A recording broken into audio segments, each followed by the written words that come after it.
University का एक department का बहुत बड़ा प्रोफेसर है। मैं इसलिए नहीं आया सम्मान करना है, मैं इसलिए आया हूं आपकी ताकत के बारे में बताऊं। ये मोमेंट्स एक पंजाब हरियाणा की विजय नहीं है, ये विश्व के किसानों की विजय है।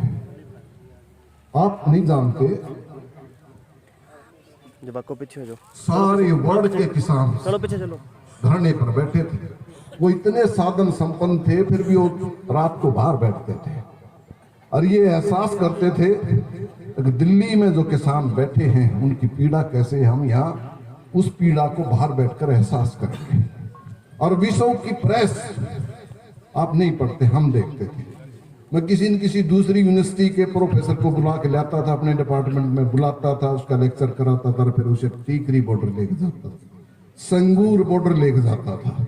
वो देखता था, फिर इंटरनेशनल लेवल पर अखबारों में लिखता था और वो लिखते थे तो अंतरराष्ट्रीय स्तर पर आपकी आवाज पहुंचाने का काम करते थे।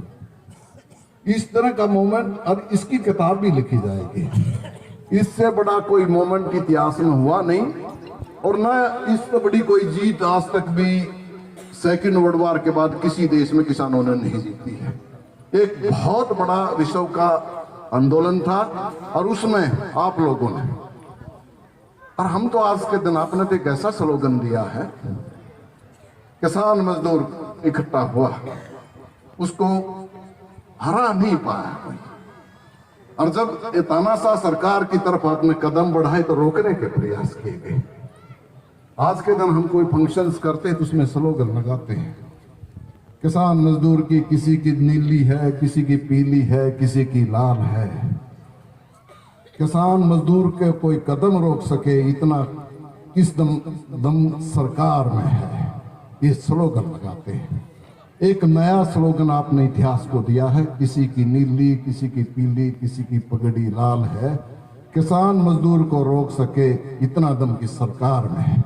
तो कहता हम स्लोगन दिया आप लोगों ने, जैसे कहते जट्टा पगड़ी संभाल, तो ये पगड़ी संभालने का एक दूसरा मोमेंट था आजादी के बाद, जिसने मजदूर और किसान की ताकत को सरकार को झुकने के लिए बाध्य कर दिया। जो अपने आप को एक निरंकुश सरकार मानती थी, मोदी है तो सब कुछ है, उस सरकार को कहते झुकाने का काम आप लोगों ने किया है। और विश्व के किसानों को आपने वो ताकत दी है जो आपकी प्रेरणा से वो भी अपनी सरकारों को झुकाने का काम करेंगे।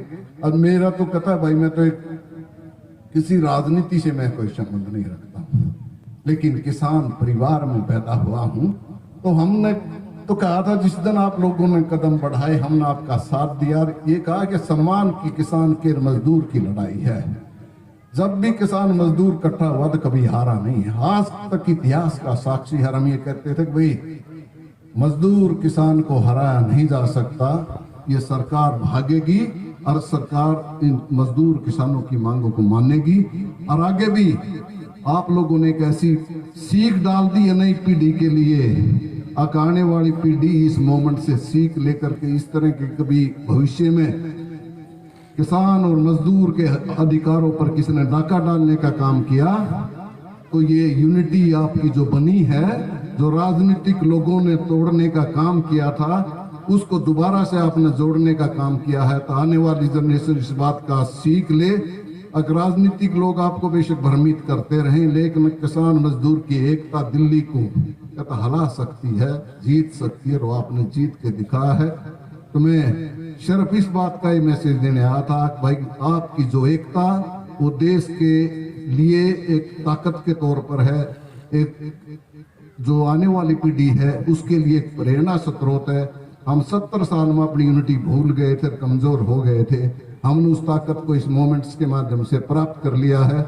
और युवा पीढ़ी इस बात का ख्याल रखे, उसकी जिम्मेदारी है कि इन मूल्यों को, इन संस्कारों को जो 750 किसानों ने जो बलिदान दिया है, उस बलिदान को कभी नहीं भूलेंगे और आने वाली जनरेशन को भी बताएंगे। हम अपने परिवारों को अच्छी गाड़ियों में घूमते थे, अच्छे एसियों में रहते थे, टीकरी और सिंगूर बॉर्डर ले जाकर दिखाते थे, देखो हमारी जड़ ये है।